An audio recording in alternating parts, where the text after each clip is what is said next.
Hey, hi, hello, friend. So today we continue our conversation with EmbryAnne. We keep talking about how there are different ways to express sex, purity culture kink, how Jesus was trans, and so much more.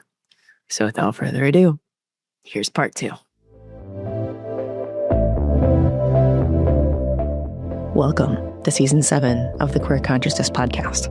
I'm Kit Sargent, and my pronouns are they, them. And I'm Jess Grace Garcia, and my pronouns are they, them. We're just humans wanting to share the lived experience of other humans. This season, we're talking about all things sex.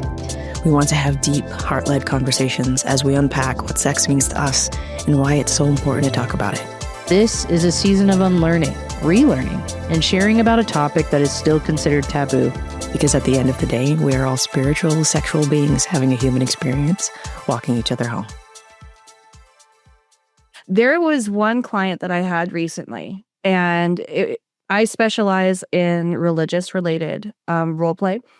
And this one guy claimed to be the son of a Baptist preacher, and now he wants to explore his feminine side and the whole like sissification kind of thing, and being beautiful and dating guys. And so we were talking about that, and I asked him if he had come up with a name for himself in that character. Huh. And he's like, yeah, I have. And then he told me my government name. And I was like, that's a beautiful name, sweetie. I love that. And I just rolled with it. It wasn't like my first and last name or my middle name, but it was just my... And I was like, yep. And so I rolled with it. Afterwards, I went and I looked at his account just to make sure it wasn't like a brand new account that never existed on there. And no, he's been on there for like 5 years, and we have had interactions in the past, and I just didn't realize it because he's kind of switched to a new flavor. But yeah, that was a moment that was unsettling. And then being on, I haven't been on dating apps really in a while, but I got on one recently, and I had my age range set higher than I had before. And it was pulling in people from other areas in the surrounding area. And I was just like swiping left because there was just nothing. And then a name popped up and a picture. And before I could stop myself, I swiped left. I was like, I think that was a client from another city that's close by that we have talked at length for like 4 years. And I can't go back. I can't block it with the way the app works. I'm like, I'm just going to adjust my age down, and I'm not going to say anything. And hopefully he doesn't notice. So, yeah. That was a recent one. It's like, that's weird. That's weird. In the past, he's like, at some point he had decided to switch to like Venmoing me, and like he had his whole name on there. Like his whole government name. Oh, wow. And, an older person. So, like, you can see all his other interactions with people on Venmo, like a politician. Man. Yeah. It's like, oh, okay. Hopefully he knows that at least when sending you money, it should say you should change it to private, not public. You would think. I don't know that he does. Oh, my goodness. And I just haven't. He's gone back to the platform instead, which is fine. But, like... Yeah, every once in a while, but otherwise, I don't think there's been. Maybe there's been one person who occasionally will message me things on my personal account, and it being related to the other work. And at this point, I just ignore him. But otherwise, he's not really somebody in my life. But I mean, that's good to hear. I think. Yeah, yeah. Overall, it's been pretty good. I think there was one guy at the bar who assumed that because I did this kind of work, then there were assumptions made. And I was like, no, I don't think so. So, no. But he got the message and moved on. Good. Yes. Good. Wow. I love hearing that. It's like mostly good stories. Like that's... Yeah. Overall, very positive. That's amazing. So would you recommend sex work? It sounds like you're kind of leaning that direction. I think it's one of those that if it wouldn't completely destroy a person's life, if and when it came out, and they needed the money or they wanted to explore it for personal reasons, whether that's, confidence or, you know, being more interested in sex because you have to be talking about it. So it's at the forefront of your mind. So it may impact your libido or whatever. Whatever your reason is, if you want to, and you're an adult and it's not going to impact custody arrangements or Yeah. that sort of thing, then yeah, I think it's a very, yes, work is exploitative, but all jobs are. Yeah. And if you can do this one from the comfort of your own home, then it's definitely a viable option, And it's especially in on this your economy. schedule. Yeah. It is. And people think that you have to be like an all-night kind of person. And some people do. Some people work the night shifts. But I always said that the work from home guys were my bread and butter, the telework and jerk crowd. And Oh, the Yeah. telework and jerk. That's Yeah. fantastic. thank you. Thank Oh you. my I'm God, here I all love day. that. That is so good. Oh my gosh. Oh, that's so funny. You would be shocked. I wouldn't. Yeah, probably not. No, I think that and honestly, like I think that people are very are lacking a lot of intimacy. They're very lonely right now, Uh-huh. and they I think that it's a positive thing that we have sex work and have had sex work. Workers have done a lot of important work for a long time. Mhm. It's just one of those things where it's like, to me, in some ways, it can be a sign of a way that we need to grow as a society. Yeah. Like some of the ways that especially in America, we've lost a lot of safe intimacy. Like I feel Mhm. like we're in this we're in a really important place of like Me Too movement, all of that stuff that's happened, but because one of the not fun reactions of the Me Too movement is this like fear of touch, like and interaction, and like some people need that fucking healthy fear, but it's also caused some people to just be completely like, I don't know, I don't trust myself. I don't trust myself to interact, and it's really just like just have like literally just talk. It's like Yeah. we need to learn to communicate our Yeah. needs, and we need to learn to ask for Yes. things and Can be I okay hold your with hand? yes, and be Yeah. okay with hearing no, and like Yes. that's the progression that we need to get to Mhm. the place where we have a healthy relationship with intimacy. Mhm. Like I was really thankful for when I started dating my wife Erica. Like she was super comfy. I remember when I asked, like, is it okay for me to watch porn and masturbate? Like she Hmm. was like, why are you asking me that? I was like, because that's something that you decide on with a partner, isn't it? And like we had to have like a whole like really good conversation around like, my body is my body, and she doesn't police what I do with my body, and um we don't police each other, but that I did say that I appreciate having conversations about these things though. And but it was a breath of fresh air from what I had been modeling after, Mhm. like the only kinds of relationships I had seen were in a conservative context. Yeah. And so I was modeling the way I needed to exist in those spaces, and the way that I needed to handle my own desires. Uh-huh. And also I think that I've spent a lot of time with folks who are very, very anti-porn, Yeah. because of sex trafficking and valid Yeah. concerns. But why are those same sorry, I'm gonna go on a tangent. Why are those same fucking people unwilling to admit that Epstein was an issue, and that Uh-huh. there is that these things, like, they're the ones that were pushing this for the longest time ago.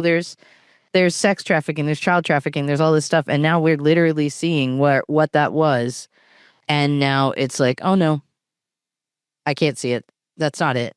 It wouldn't be them. I think the reason why it's a really weird. It's such a weird. it's a weird thing, but I think the reason why is because of the fact that all of these people that they have put up on pedestals as our governmental leaders are supposed to be these moral, upright leaders that we're supposed to look up to as people who have been put in place to lead our country by us, the people. When they start to realize that, oh, it's not just quote unquote the left. It's literally everybody that's in this file, like that are in the files. Everybody is on the list. Every single person. Then they're like, oh, now not only do I have to knock my white knight in shining armor off of their horse as they're supposed to be galloping around the world, saving us all from whatever they decide to save us all from in this particular moment. Not only do I have to knock them off, but now I have to kill them and the horse. And they're like, I can't do that because that is going to royally fuck up my entire existence. And we're all sitting over here going, good, kill them. Please. Yeah. Well, yeah, like the fact that they were like, well, what are you going to do with Bill Clinton? Like back when it first started. Yes. It's like, Arrest him. we're fine with it. Literally, put him in jail. All of us are like, throw him in jail, throw away the key, lock them all up 10 feet under and throw away the key. We don't ever want to see them again. This is why all of us who understand, especially those of us that have legitimately deconstructed and a majority of us queer folk, we understand because we have had to reinvent our entire existence because we had to completely dismantle our former one. So we have no problem letting it all burn to the ground because if we can do that with our own individual being, we can do that with an entire system. Amen to that. If you haven't read Jesus and John Wayne, I did. I highly recommend it. So good. And I think there is so much of that sure, he's a sex pest, a predator, and a pedophile, but that's because he's a strong man. And that's what we need, just like David. King David was also probably all of those things or some of them. And we don't talk about that. It's because he was a strong man, and that's what strong men do. Yeah. It's a function, not a bug. Yeah. Yeah. I can't wait for the sequel. The lady one is coming out. The Live, Laugh, Love on women in the Evangelical Church. Oh yeah. Oh yeah. That's coming out soon. I'm so excited, honestly, because I had been told to read Jesus and John Wayne for a while. And so I rented it from the library on audiobook and I listened to it. And I listened to it twice in the 2 weeks that I had it because one, it's a very short read. It's only like a 6-hour audiobook. And so I just burned through it. And so I was like, oh, I still have it for another week. I'll just listen to it again. And the entire time I was just like, I have done a lot of deconstruction work in the last 6 years, especially since the pandemic. That book was probably the nail in the coffin. Yeah. As to why I will I can say this with full confidence, I will never go back to evangelical spaces. Yeah. No, you won't. I can't. No. I'm like, I have way too much to say that I'm just going to be screaming at a wall because you will refute. You cannot hear it. You will not be able to comprehend it. And my anger is just going to absolutely take over all of my filters. And I'm not going to be able to do anything except punch you all in the face. Yes.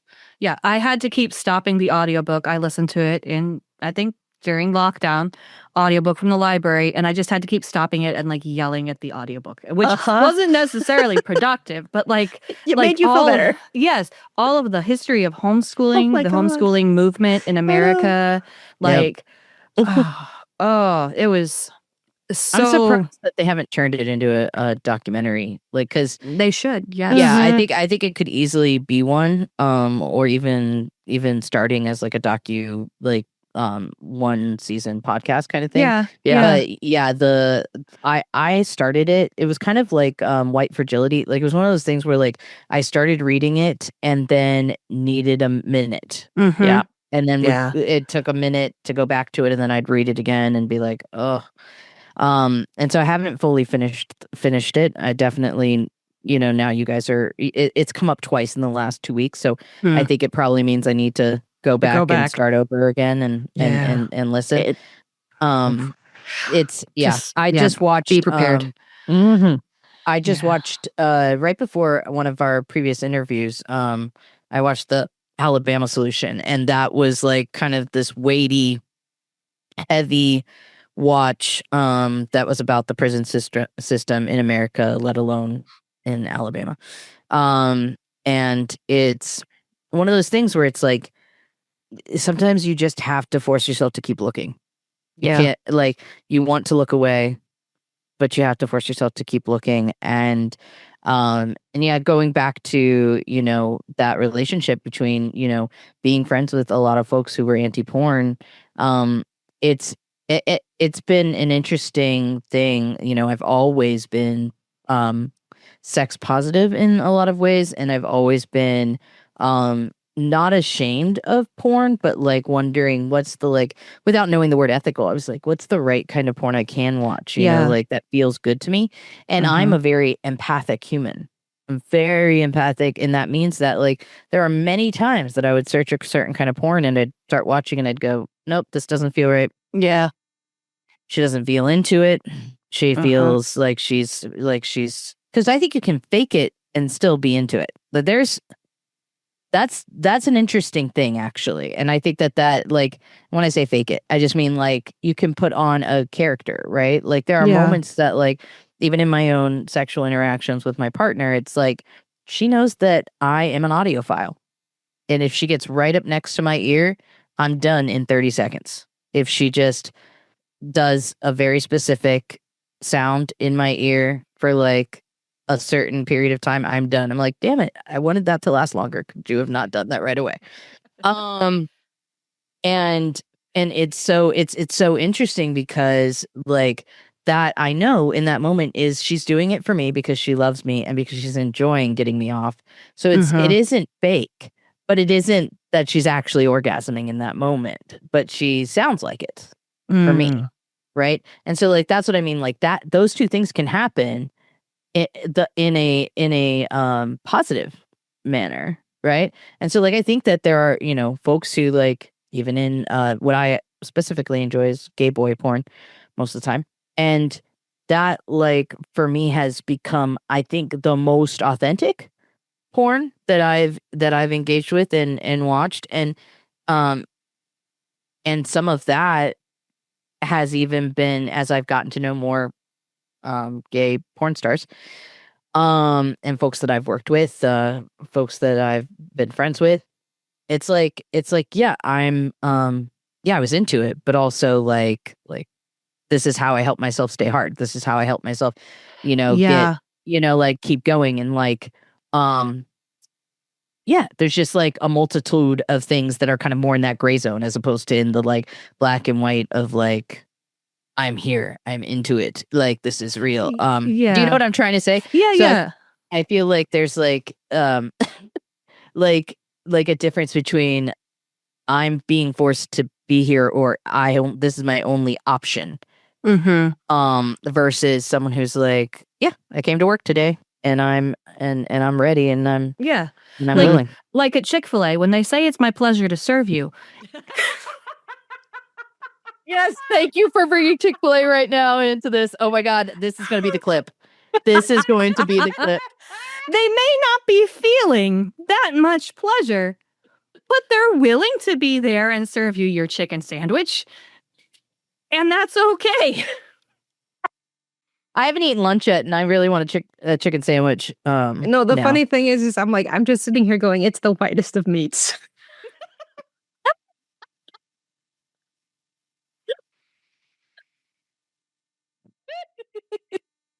We play trivia at a bar regularly, and one of the trivia team's names is Chick-fil-A. Yes. Oh my God. And it's so that good. is incredible. Oh, I love it. That is my favorite thing about trivia is people coming up with the punniest names where you're just like, somebody give them an extra 100 points just for the name alone. Just for the name. Just for the name alone. Nobody's going to top that. I don't care who is here tonight. That takes first prize. Always. Just straight up. Yep. Oh, hi. I didn't see you there. Welcome to my lovely abode, patreon.com/queerconsciousnesspodcast. Come on in. I'll show you around. So, as you can see here in the entry, we have the community support tier. It's only $5 a month, and you get a blog from Kit after every conversation, as well as a Patreon-exclusive chat that Kit, Jess, and the guest have after the main conversation. And if you look over here at this wonderful painting, you'll see that your monthly contribution helps pay for all the things that keep the podcast running. Now, follow me into the producer tier. In here, you'll see that this tier pays for Jess and their professional level quality work that they put into the podcast to make us sound as great as we do. At just $10 a month, you get a shout out in the episode, like Mackenzie and Christina. Once we hit 10 patrons, we'll have a monthly hangout for everyone starting at the community support tier. Now, let's go check out the patron tier. This is $25 a month, and it is an investment into the podcast. It'll help Kit and Jess keep the podcast going while also being able to support the queer community at large. There are a few special perks for this tier, so be sure to go and check out the Patreon for all the details. Thanks so much for checking out patreon.com/queerconsciousnesspodcast. I have to go feed my cats now. Bye.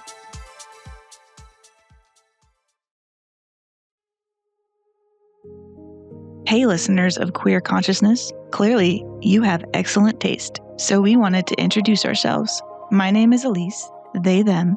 I'm Carrie, she, they, and together we created our podcast Proudly on Record to give a platform to queer stories as an act of resistance. We would love to invite you to join our conversations with queer folks exploring the long-term effects of religious trauma, journeys of deconstruction, and the joy that comes from living life as your true, authentic self. Lately, we've spoken with conversion therapy survivors, explored the sapphic drag queen scene, asked ex-Mormons how they survived without caffeine, and interrogated mental health experts on why. Just why? So, if you've ever felt entitled to monetary compensation due to your religious trauma, or have ever wanted to waltz with potatoes up and down the produce aisle, have we got a show for you. You can find Proudly on Record on all streaming platforms. Now, back to our favorite theys, Jess and Kit. I was just thinking about, this is so funny. I was just thinking about how simple and easy I am. And maybe that's why I'm not super kinky. Because I don't need multiple specific niche things to get me to that finishing point. I was like, I would not have called you simple or easy, but okay. You haven't been in bed with me.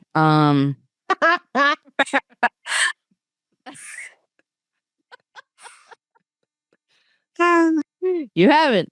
And it is true. But the thing about it is what I've discovered in this, as I bring up perimenopause in every fucking episode, as I'm entering this, is that, and I'm fully in it, is that sometimes, like, now that I'm 39, there's like this, I'm starting to be like, okay, well, my what's it called? Why is my word not there? My sexual appetite, I guess I'll say that instead. Libido? Thank you. My libido is just not right there and available right away, right? Like, it's not like, boom, we're ready to go in 2 seconds.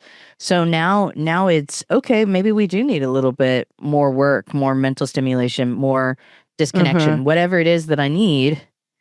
We need to do a little bit more work. Whereas it used to be kind of a simple formula of, I prefer to do you first because I'm a worshiper, and that will be me ready in 2 seconds when we finally focus on me. So you're becoming a stove instead of a microwave. Interesting. Like, I'm seeing it. I'm reading this book. It's a lesbian fantasy about a bookstore. But wait. Cute. Is it the Alchemy and Tea series? Maybe you can't spell treason without T. Yes. Yes. Okay. Yeah, my wife loves that. My wife Erica loves that book. Yes. I know. Erica was actually the one that like, recommended it to me, and I am now currently listening to this quite series, and fun. it's so great. It is so great. But I'm seeing the sexual appetite or libido as the magic that the mage has to access, and that there isn't always a ley line readily available. And of course, in our fantasy or imagining, it would be a different kind of lay. Mhm. And you can draw from that in different ways, whether you're Yeah. drawing it from a person or from a book or from media or from, in my case, clients or other partners, Yeah. or your own sexual energy inherently. Yeah. And I think in perimenopause, maybe it is changing, and you have to draw on it from different. It has been. Yeah. Yeah. It's been interesting because, like, I'm so used to the practice with my partner. So, like, specifically, we've talked very openly, even in my previous podcast where Kit and I met, I did an episode that was probably our most popular episode called Sex and Disability. We talked about, like, a lot of the ways that I was adapting to like, support my wife Erica's needs and focusing on her, and ways that we could do that physically, ways that we could do that mentally. Like, there was a lot. But and I think this was before she started reading a lot of smut. And now it's like she reads 250 books a year minimum.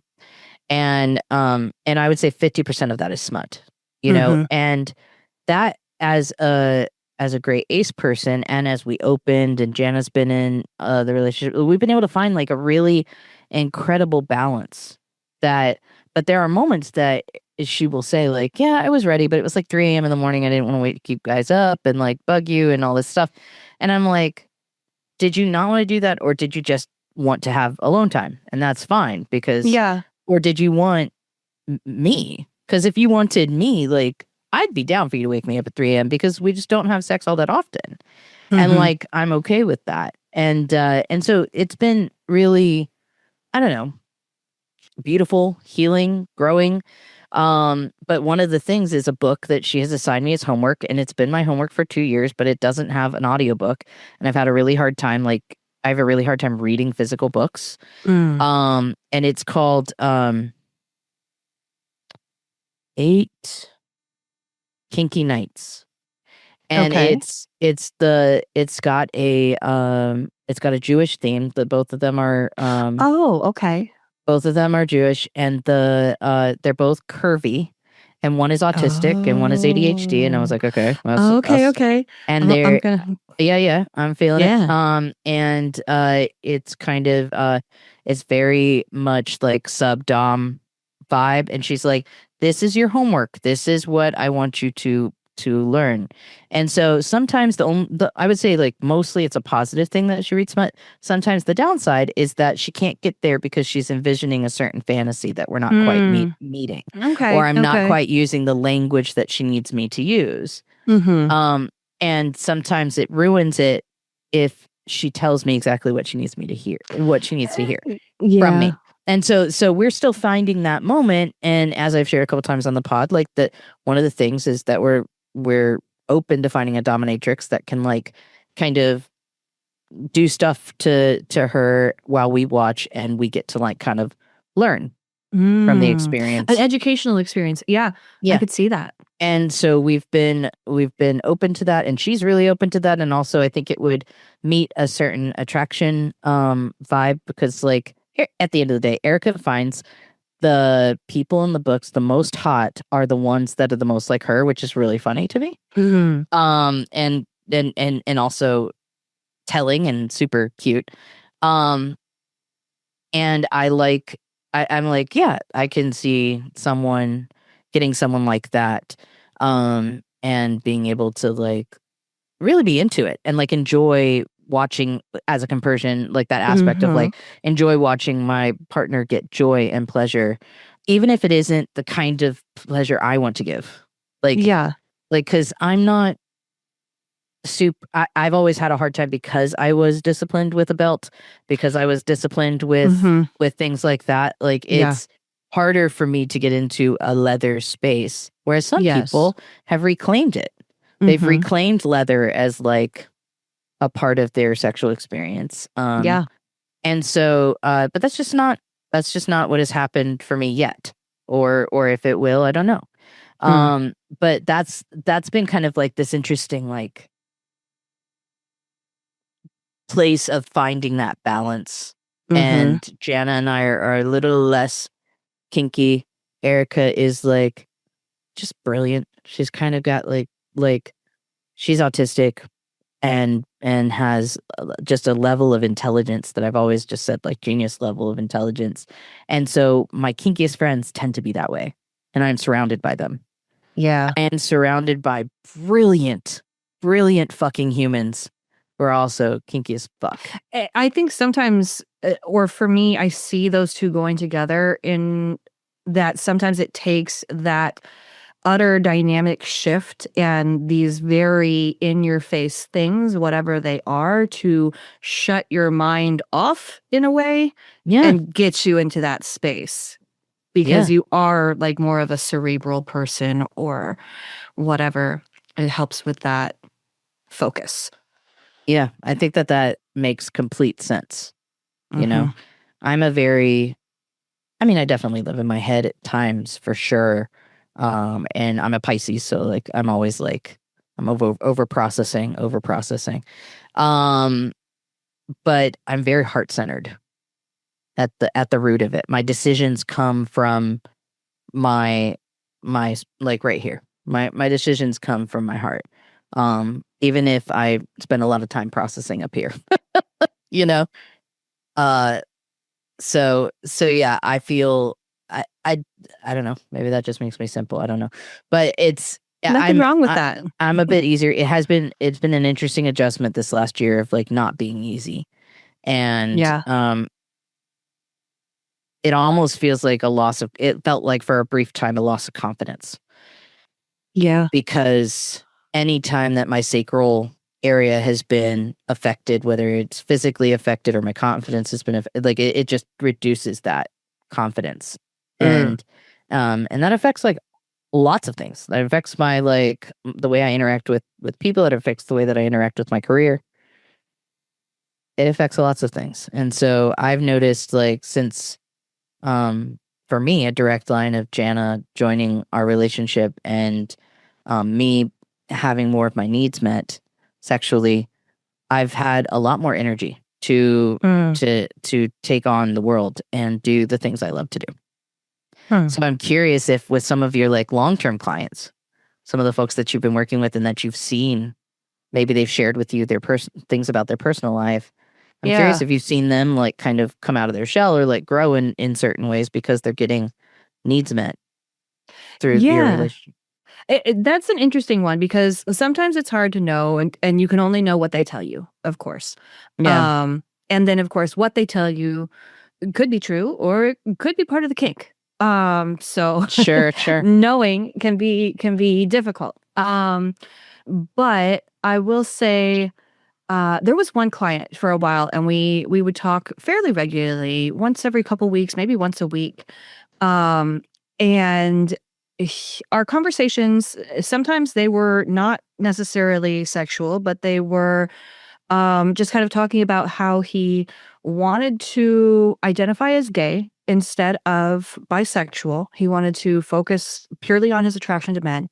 And he, a lot of our conversations kind of centered around affirming his sexuality and even thanking God for it, in that he could notice, 3 hot guys throughout this week. And every time you notice them, thank God for making you gay, that you get to notice that hot guy. Because if you weren't gay, you wouldn't get to experience that. And so it was really interesting, kind of like we talked about, dropping in conversation with people that you hang out with, that if the topic of dating comes up and you have been seeing someone, I've been seeing this guy for a while and I kind of like him. And then just be chill and casual about it. And so you're that was legit acting as a therapist in that moment. It was really, really affirming, I think, for both of us. And at one point he just ghosted me. And so that's fine. It was just a client relationship and hopefully he's doing great. And he's happy in whatever he wants to do. But yeah, real sweet guy. He had I think a Catholic background, I think. Yeah. And yeah. And I was raised Catholic up until I was like 11, 12. And so I've got like a grasp on that as well. I wasn't raised Catholic. My mom was. And so all of her family is. So my extended family is all very Catholic. So like we were Catholic adjacent because obviously every time we would go to my grandparents' house to visit family and be around them, we were always going to mass. Anytime I would go and visit my cousins, we'd always have to go to mass on Sundays. Anytime we would visit. So like I never, like I did the mass thing. I did the Catholic thing. Yeah. So I had like, basically, I like to say that I had like Catholic salt sprinkled on my evangelical eggs. Just in case. Right, Little yeah. seasoning. Yeah. Just a little bit, the real spicy stuff. Yeah. I think it's interesting that you respected Catholics because my mom was Catholic and we were raised to not believe that Catholics were Christian. So yeah, that was an interesting transition to just like that was a whole thing. I was the first female altar server at my parish in our very small town, so it was pretty Catholic. Yeah. That relationship between religiosity and sex. Can you talk about that just a little bit? I mean, like you referenced to that's kind of your bread and butter right now. Is that's your special your what's the term? Your expertise. Yes, So I was going to say that was our kink, but okay. No. It sounds like it's other people's kink, and no, there's times that it shows up for me that I kind of just give into it and I go, yeah, you know what, this is actually kind of fun because we're fucking around with religious context here, and I like that. Yes. But yeah, how does that show up for you, and what kind of opened that door? I'm just curious. So I think for me, really, when I kind of just moved into that deconstruction space and just kind of started playing with some of those themes, I made a listing dedicated to it on a phone sex site and on a couple of different platforms. And I have talked to people who were Catholic, Mormon, Evangelical, Scientology. Interesting. Yeah, Wow. a former Scientologist, not current, and Amish. And so all of those were very different. Like some, former Mormons, some current Mormons, some, pastor's son, some guy who claimed to be a pastor. That was an interesting one. And so just all kinds of things. And people, I mean, I'd rather him call you. Yeah, exactly. Right? That's an appropriate container for what you're looking for. Yeah. People are consenting and you're compensating me for my time. That's right. That is exactly how you're supposed to do that. Good job. Yes. And so all kinds of things. And some I enjoy more than others. I think there was one guy. Are you familiar with The Emperor's New Groove? Yes, totally. I freaking love that movie. Millennial. Okay. How do I not know Emperor's New Groove? I still quote that. Funnily enough, Jess, we got this. Did you, in this last intro, did you see when I was looking down at Jax and I said, you ruined my groove? You threw off The Emperor's Groove. Yes, I did. Anyway, continue. Okay. So this guy that I was talking to is older generation. So he didn't understand my reference. But after we got done through this whole call, I explained it to him. He had a voice like an old radio broadcaster, a voice like Kronk. And so super smooth, very, very masculine. But what he wanted was he wanted me to pray him to orgasm. And that your face. See? Wheels turning. Things you didn't know were possible. And I'm into it. But there's a part of me that's like, that is an entirely new definition of prayer. Yep. Would have made church a lot more interesting. Right?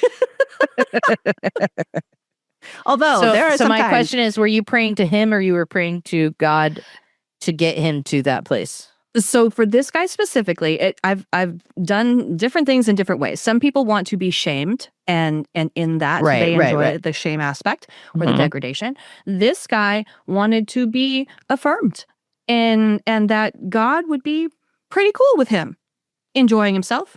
And his rod and his staff would comfort him, and so on and so forth. Fantastic. Yes. Yes.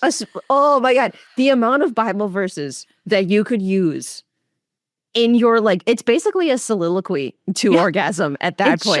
It just is. And so I mean, just open Song of Solomon. Right. Right. Right. And so we were going through it. Throw in a And couple then at one psalms. point, there's a few Psalms here and there. And then he was like, I want you to make me deny God. Make me deny God, and then I can orgasm. I'm like, you got it. And so afterwards, I posted about it on Twitter on my work account. And someone was like, you gave him the Job's wife. That was curse God and have a little death.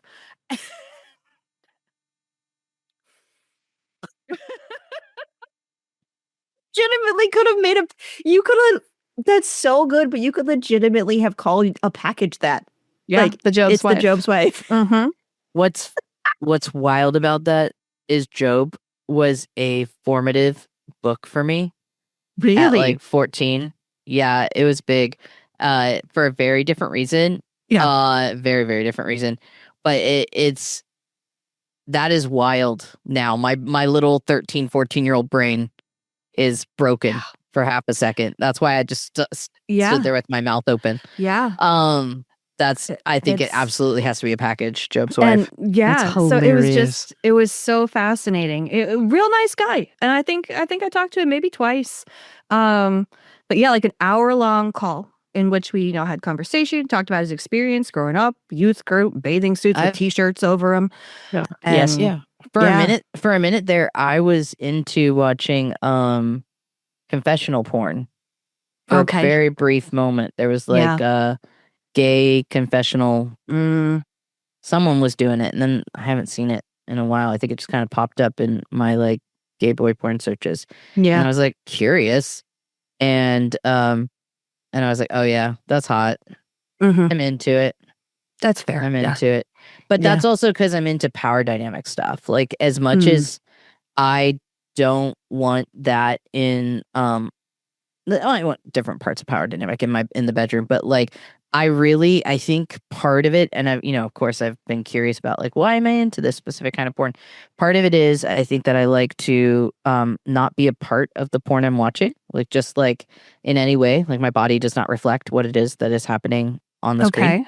Okay. And then the other thing is that I think that I like to see men humiliated. That's fair. Yeah. And so like this idea at times, like if that's what I'm getting off to, I'm like, oh, okay. And sometimes I'll look back and I'll be like, okay, what was going on in my life when I was really into that? Like I felt a loss of power in this job, or I felt like, I was not able to be equal to this white straight cis man. Whatever it was, and like, oh, I kind of fell out of that. That stuff wasn't really interesting to me anymore because I've grown in this way, but yeah, I'm always like, I'm curious about why that is a thing that's making me tick. But I also think sometimes we just need to watch or experience something for healing, and sometimes that's like the only thing we need. We just need it once or twice, and then we're like, yeah, that was good. That helped heal something for me. Yeah, I never know. I have so that was like a positive prayer experience mostly until he wanted to deny God. And then I have a recorded line where they can just call and listen to a recording. And I found that some like formerly church people like audio just because it kind of takes some of that like porn phobia out of the equation just a little bit. Like I'm not looking at anything. So it's okay. Interesting. Right? And it's better kind than of all reading a those smutty book loopholes. because some people just don't like reading, I guess. I actually think it's hard to visualize. Like I've met a lot of people who have that, like what you were, Christina, who we interviewed before, like when we were talking about the inability to visualize. Aphantasia. Yeah, like that inability to like when you're reading something and you're like, I'm having a hard time visualizing this. Or I think some of that comes from for those raised in like very, very sheltered contexts, imagination was not encouraged. Imagination was like it's dangerous. Jana and I have been processing this a lot because she grew up homeschooled as well, and was very much discouraged from like going so far with your imagination. And I think that like for those friends who got that flavor of evangelicalism, they really struggled, like as adults to kind of go the extra couple of steps to create, and like for me, my imagination is really it was really well cared for, and I did a lot of things, but I also struggle in improv scenarios. Like the minute that I'm on the spot, it's like I'm frozen. I don't know. I don't know what to do next. But conversational improv, no problem. But the minute that I'm on a stage, it's the prayer freeze. It's like, oh, I'm supposed to have this memorized. I'm supposed to know what it is that I'm supposed to say next. Yeah. And it needs to sound good, because if it doesn't, then I'm being judged. And I'm praying in front of 100 other people my age or whatever it is, Yeah. I think that like those are all related. Yeah. To my It does make perfectionism or whatever. sense. Yeah. Yeah. So I think that aspect of like not you having a lot of people who were churched and wanting to listen to you Yeah. in a very now moment, and you're kind of just painting a picture. Yeah. That makes sense. Yeah. Yeah. It's interesting. And like the whole fantasy and imagination. Are you familiar with Taylor Tomlinson? Of course. Yeah. So Just her saw her touch- most recent. Yes, her touch nothing but the lamp bit is just gives me words to something that I had never been able to explain. But it does. Like if you were going to self-pleasure and masturbate, the fantasy is part of the sin. So if you can skip over that fantasy, then you aren't looking at anyone lustfully and committing adultery in your mind. So it's slightly less bad. Yeah. Yeah. No, that's it's I've just been, I think I'm just an audiophile because I'm a musician, and like I process better when I listen. But yeah, I can see how that would be appealing. I think it's why I lean towards podcasts and podcast producing and all the audio work that I do. And I've considered I actually had a friend who was writing really good like short smutty things, and I was like, I could record this. Like I could be the one that records this. And I still see that as a potential area I might expand into. Because there was a season of time before, Jana, where like I really enjoyed like recording myself and getting others off. Like getting that was an enjoyable experience for me, because it was like, okay, I'm creating this piece of audio, and like whatever you choose to do with it is your choice. But like, oh, that turned you on? Haha. Yes. Yeah, I think that could be great because you have everything set up for it, so it would make sense. You have the knowledge and the equipment. Yeah, I have a recorded line that is more of like a shaming prayer, and that one is always fun to just get feedback on. It's like 10 minutes of a church secretary who finds out that one of the parishioners has been using a church computer for porn. And oh my gosh. I call him up in front of the whole congregation and confess to the pastor and shame him in front of everyone, and then pray for forgiveness on his behalf and outline why it's so incredibly bad is that he also used a credit card to pay for the pornography. And we all know we've been doing the Dave Ramsey baby steps. My God, and you were said Dave supposed to Ramsey? have cut up that credit card, and instead you're using it for porn. Yep. In the one of the reviews, the man was like, this I am in woman love with knows this. her stuff. When she mentioned Dave Ramsey, I almost blew it right there. Like That's fucking amazing. That's so funny. Oh my gosh. I've met Dave Ramsey on multiple occasions, and that is as a teenager at my teen Christian camp.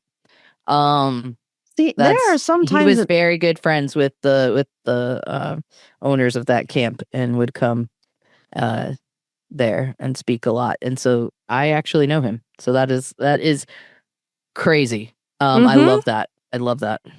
Yeah. What, Kit? What were you gonna say? I was like, there are times like these where I thank my parents that they were as like helicoptery and as seclusionary as they were, because I didn't get to meet any of these people. Because looking back on my life now, I'd have been like, oh dear God, I was within 5 feet of that person. You should do an I And I Kiss Dating came out Goodbye themed one. unscathed. Oh, that's true. That's true. that level of shame would be. Oof. Mm. You'd have to be ready for it though, because of Yep. our age. Yeah. Yeah, that's Yeah, that was that's a oof. little too close. Yeah, that's a specific yikes. Yeah, thankfully I Mhm. never actually read that book. Like I never had to read it. Mm. However, I did go to a church where the entirety of our youth group was formulated off of that book for a solid year. Mhm. And so every Wednesday night and every Sunday during Sunday school and Wednesday night church, we got to hear some sort of presentation and or sermon from the youth pastor, basically from the book of I Kiss Dating Goodbye. So while I never had to read it with my eyeballs or hear it with my ear holes, I did it adjacently, and it was terrible. Osmosis. Right? Still bad. Still right? bad. Well, Yeah. it definitely, I mean, like, I was talking to someone yesterday. They were, I think they're in their late 20s. And I brought up I Kiss Dating Goodbye, and they were like, yeah, I have no idea what that is. And I was like, wow, bless you. Yeah. And Good they for had you. grown up in conservative spaces and done like Awana and all that stuff, but they did not have like that experience with I Kiss Dating Goodbye. But here's the connection point, which is what Kit you just proved, which is that we had said like, yeah, well, it was a part of forming this entire sect of purity culture, this entire Mhm. way of shaming folks, and even if you didn't hear of it, I'm sure you heard about these examples, and I gave a couple examples that were in the book, and they were like, oh yeah, oh we definitely got taught that, and I was like, that's because whoever was teaching you was reading those books, and Yep. like, and I think that's why Joshua Harris went on, absolutely, rejected the book and refuses to sell it or have it be available, and like has gone on his own deconstruction journey, no matter how messy it's been. He became a friend of mine. I helped him through that deconstruction, and I'm proud to have been the person that like one of the few people that he spoke these thoughts to before he could leave the full church. And I was in his cult, basically. That was I grew up in Sovereign Grace, which used to be called Abundant Life, or not Abundant Life. Used to be called what is it? Oh my gosh, I forgot it. This is amazing. I was gonna say, dude, good You're luck. healing. Good job. Wow. The earth is healing. Yeah, Sovereign Grace Ministries is the name of the cult now.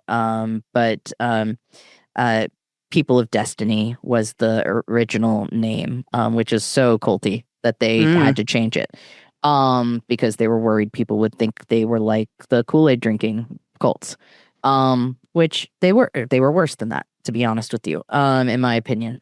But he was formed from a very, very early age to be the person that was going to send out this message, And Yeah. so there's there's a decent amount of empathy that I have for folks like that. And I think it takes a lot of strength to leave that entire system where you are the most powerful person. Yeah. And it was because of his desire to have a better life for his children, and seeing how it was affecting his kid that was assigned female at birth, and like being worried what that was going to do to them, and so I'm proud to see how that he did that. It's a hard thing to unlearn all of what was formed in you from such an early age as we know.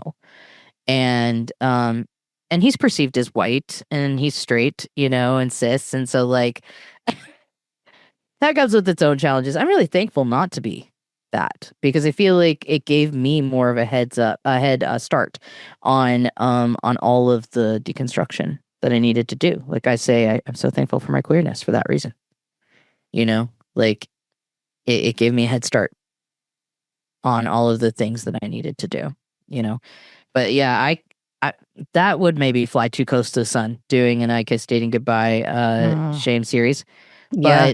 But something of that nature, I'm sure would do. I like to say, I like to talk about the purity culture kink as a thing, because I feel like as a we all know what, like anyone that grew up with purity culture in their formative years knows exactly what you mean when you say purity culture kink. And it can mean a lot of different things for each of us. Like, it just matters how it's showing up for us. You know, how are we reclaiming something that was used against us? You know? Yeah. But I almost called. I was working on a podcast. Right now we're on pause. I was working on producing a podcast with a guy who's does daddy porn. He's a porn star now, and he does a lot of OnlyFans stuff and just kind of like sex work. But he used to be a worship pastor. Oh. And like we've already recorded a lot of his story, and it's just working on like getting more guests and like getting to this next phase in it. But just like we almost called the podcast Purity Culture Kink, because I was like, it's such a good name for some of the ways that we've reclaimed and said, like, no, fuck you. Like, you don't get to take my individuality and my freedom and my sexual freedom from me. You know? Yeah, the things that reclaim that, like, I don't know if you've heard of the book Pounded by Veggies. What? No. Our mutual friend was with me. That was the day I met her, and somebody sent it to her. How and has she not sent this to me? Oh, she's in trouble. Pounded by Veggies. It's a short story about two priests who get a new cook, and somehow they get transformed into a cucumber and a tomato, and their names are my God. Father Robert and Father Laurent. Oh my God. Yes. The crazy thing is I can already see this entire thing in my head. Like, I Pound- don't even need anything else. It's polyamorous representation. Pounded by produce. A That's veggie it. Pounded love tale. by produce. Yep. Oh my God. An Positive erotic polyamorous. fantasy romance novel about two priests who transform into a tomato and a cucumber and have a steamy polyamorous relationship with a kitchen worker named Emily. This book explores themes of religious guilt, lust, and breaking vows, featuring explicit content like BDSM and Dubcon, and is known for its absurd humor and VeggieTales references. Yeah. That's the mental incredible. images. The mental images. It's making me think of that creator who did the song about VeggieTales and like oh God, what was it? Give me a second. I'm just gonna pause and look it up. I was like, didn't you send me that TikTok? Yeah, probably did. See, I might not know this one. It was very good. It was very funny. I've But, seen like, VeggieTales drag. Yes. VeggieTales brunch. Yeah. Yeah. See, my problem is I have an overactive imagination. And so I can legitimately see all of these things like in vivid detail to the point where if I had the time, I could probably sit down and write it myself because it would just It's a short story, but I could pop out like 25, 30 pages. It'd be fine. Yeah. Like, don't even worry about it. I could just smoke it out. Like, it'd be great. But I loss of words because my brain is on overdrive right now. yeah. That author is pretty amusing. She has a whole Shrek series, and Yeah. That is magnificent. I love that. Pounded by Okay. produce. yes. Let Jesus be a vegetable Yeah. is the name of the song. I'll play it for you right now.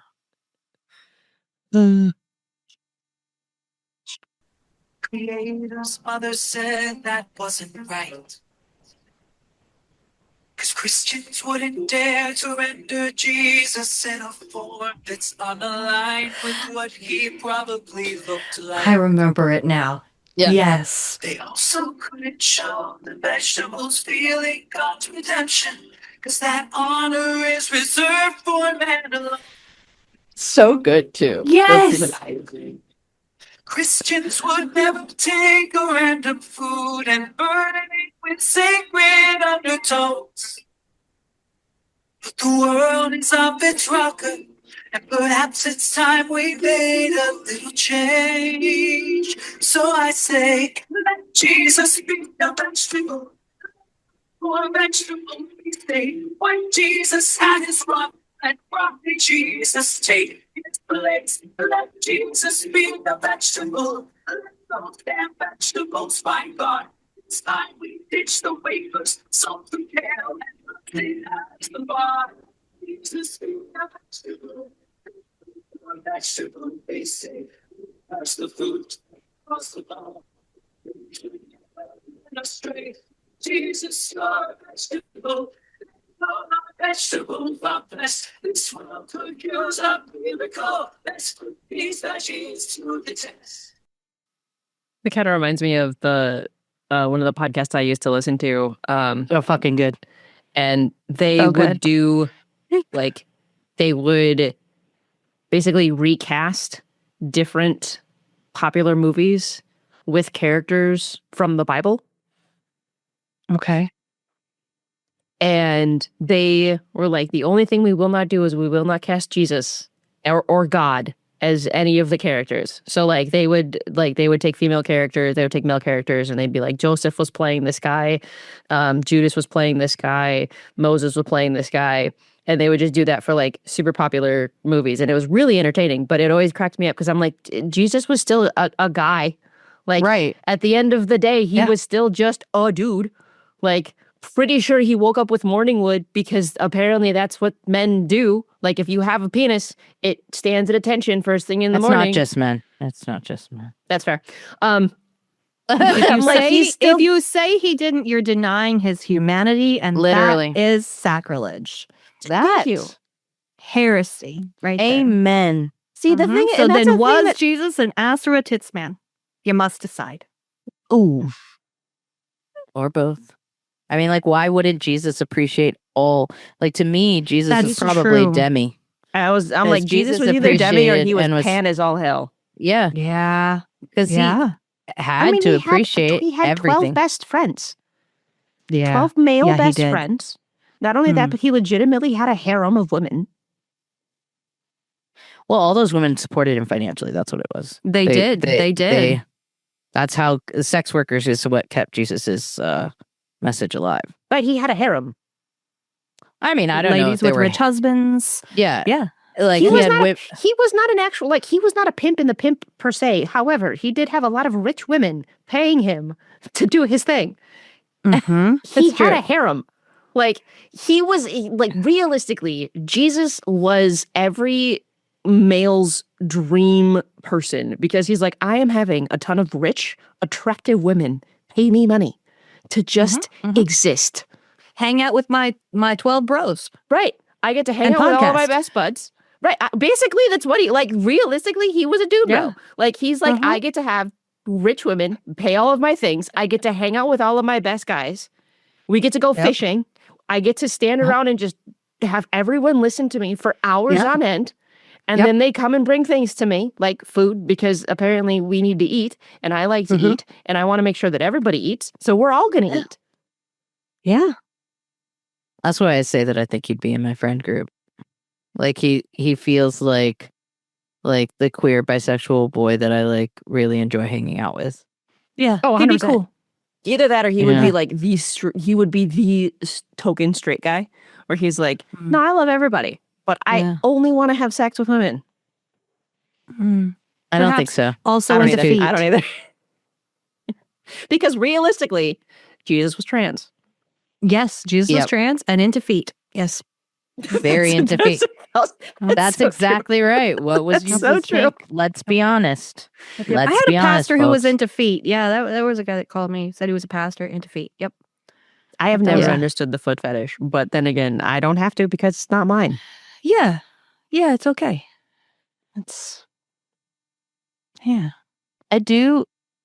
I can be into lots of things that make my partner feel good. That's the connection for me. Like there's a lot of things that I can be into that if I can make the connecting point of it makes them feel good. It's kind of like my cheat for getting things done that are right, that's good for me, is that like okay, well, I'm not very good at making sure I'm going to get into this doctor's appointment in the next several months. But if my partner really needs me to be healthy by this date, and like I really need to keep my shit together, then maybe I need to take care of myself. And that's my that was my like little cheat for the longest time to get to a better place of like taking care of myself just for the sake of taking care of myself. And like I don't need that cheat anymore, but I needed that like little, connecting point to get there. I'm like, I just like to know that my partner is enjoying themselves, There are kinks that I'm like, I don't get it, but that's okay. Yeah. Yeah. I just don't. And I will leave that to you. Mm-hmm. Yes. There's that friend compersion of go with God, friend. We have Exactly. gone so far and so deeply into this, and we have shared so many vulnerabilities and yet also had so many laughs. Like I don't think I've had this many laughs on the pod in a minute. And Embry, you are awesome for giving that to us. So thank you so much. Like you are hilarious, and you have incredible timing. You have incredible comedic timing. Solid. Yeah. And normally it's Kit and I making the guest laugh or being the one to like try and kind of loosen the mood, and you just did an incredible job of that, and I'm so thankful. Like I'm really glad to have met you and to be introduced to you. So thanks for coming on. I really appreciate it. I really This was appreciate great. it. Is there anything else that we want to do? We want to ask the last question, Kit? Yeah. Okay. Even though we Cool. started at that, like, it's so funny that we started at that age, like you talking about the age that we're about to reference to in this final question. The final question is really well said by Kit, so I don't have it written down, so I'm gonna have Kit say it. Maybe because I do this every episode, so it is just part of my lexicon at this point. Yes. Knowing what you know now, having lived the life that you have lived, if you could go back to your 21-year-old self and give her one single piece of advice about sex, what would it be? I Or think in the 19. past- yeah, yeah. Got to. In the past, I think it kind of covers a lot. Would be that hell is fake, Mhm. and so figure out what you enjoy, figure out what you desire, figure out what you don't like, and don't let an invisible man in the sky who's watching you make you make certain choices. Yes. Yeah. Because a lot of our decisions are based off of like what would send us to hell. Yeah, fear. Yeah. So It's- real. And that is just a thing I see so much in people who are still in the church or are conservative in whatever capacity is just full of fear of trans people, fear of gay people, Yep. fear of It's all driven by immigrants, fear. whatever. Fear of enjoying yourself. But then, your husband's on the internet as a big titty bimbo, Yep. a la Mr. Gnome. Like, because secretly you have all these things and desires, but you live in fear. That's right. And I feel like so much less harm would be caused. Mm-hmm. Just to be honest and go about it in an appropriate way and learn what the appropriate ways are.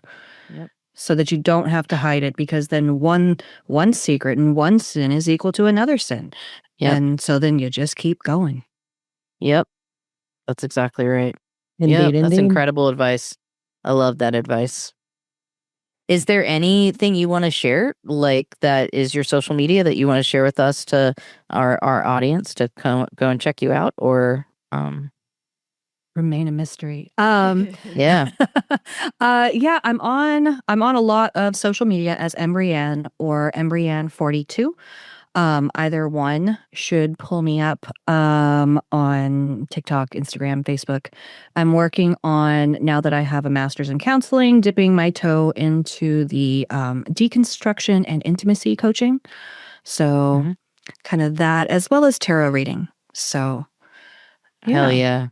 Love connecting that witchy side, mystic side. I love that. Well, EmbryAnne, thank you so much for coming on. We're so thankful for your wisdom and your lighthearted nature, and just, you know, sharing so vulnerably with us today. And I think our audience is gonna love this episode. And thank you to our mutual friend for introducing us. Yes, thanks. Shout out. Until next time. Amazing.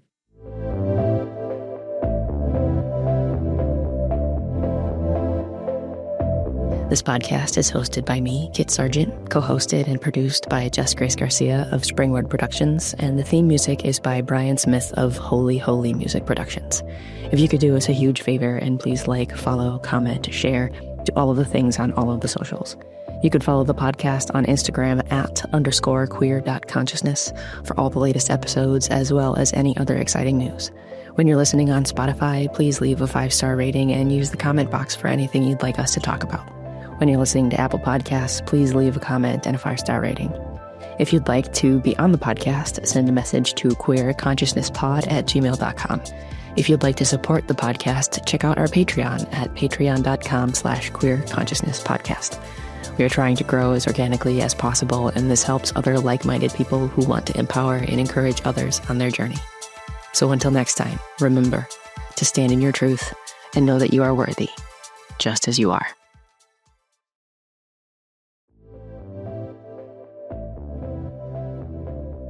Hey friend, just wanted to take a quick second to remind you that if you or someone you know is struggling and don't know where to turn, the trained volunteers at the LGBT National Hotline are here to help.